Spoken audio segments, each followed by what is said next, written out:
ഇപ്പോൾ ഇടുക്കി ചിന്നക്കനാലിൽ വീണ്ടും കാട്ടാന ആക്രമണം 301 സമീപം ചക്കക്കൊമ്പൻ ഷെഡ് തകർത്തു. ഐസക് വർഗീസിന്റെ ഷെഡാണ് ഇന്നലെ രാത്രിയിൽ ചക്കക്കൊമ്പൻ തകർത്തത്. സമീപവാസികൾ ചേർന്ന് പടക്കം പൊട്ടിച്ച ആനയെ തുരത്തി. ഇന്നലെ ആനയിറങ്കലിലെ റേഷൻ കടയും ചക്കക്കൊമ്പൻ തകർത്തിരുന്നു. നാട്ടുകാർ ആനയെ തുരത്തിയതിനു ശേഷമാണ് വനം വകുപ്പ് അധികൃതർ എത്തിയത്. പ്രിൻസ് ജെയിംസ് കൂടുതൽ വിവരങ്ങളുമായി ചേരുകയാണ്. പ്രിൻസ്, വീണ്ടും ചക്കക്കൊമ്പന്റെ ആക്രമണം, വിശദാംശങ്ങൾ എങ്ങനെയാണ്?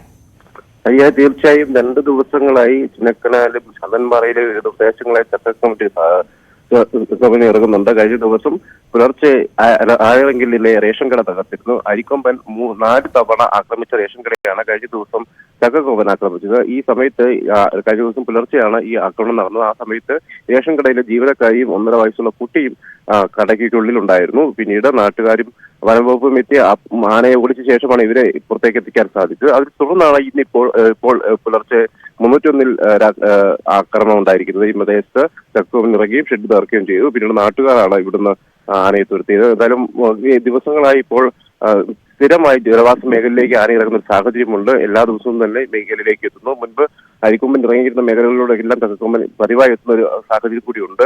വലിയ ആശങ്കയിലാണ് ജനങ്ങൾ, ചിന്നക്കനാൽ നിവാസികൾ എന്നതാണ് ഇപ്പോൾ സാഹചര്യം. ആര്യ, പ്രിൻസ് ജെയിംസ് ആണ് വിവരങ്ങൾ നൽകിയത്. എന്തായാലും ചക്കക്കൊമ്പൻ വീണ്ടും അക്രമകാരിയായി അവിടെ സാധാരണക്കാരുടെ ഷെഡും വീടും ഒക്കെ തകർക്കുന്ന സ്ഥിതിയിലേക്ക് കാര്യങ്ങൾ എത്തുകയാണ്. വനംവകുപ്പ് കൃത്യമായി ഇടപെടുന്നില്ല എന്നുള്ള ആക്ഷേപവും പരാതിയും ഒക്കെ നിലനിൽക്കുകയും ചെയ്യുന്നു. എന്തായാലും ഇനി നമ്മൾ പോകുന്നത്